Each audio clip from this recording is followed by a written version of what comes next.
नमस्कार मित्रांनो, आज सुट्टी म्हटल्यावरती आपली सगळी पलटण घराबाहेर पडली एका कडक आणि भन्नाट मिशनवर।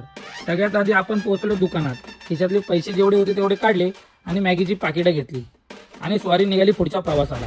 रस्ता एकदम जंगलासारखा काट्याकुट्यांचा आणि कठीण होता, पण सोबतीला लल्ला आणि लल्लाची गँग असल्यामुळे मला काही भीती वाटली नाही। घराजवळच्या एका जुन्या मिलमध्ये आम्ही आलो आणि तिकडेच आमचा आजचा मेन्यू ठरला। आता इकडे हॉटेलसारखा गॅस तर नव्हता, म्हणून सगळ्यांनी मिळून सुकलेली लाकडं आणि पाळापाचोळा गोळा करायला सुरुवात केली। त्यानंतर त्या 420 लिहिलेल्या भिंतीजवळ विटा मांडल्या आणि अगदी गावच्या पद्धतीने चूल पेटवली।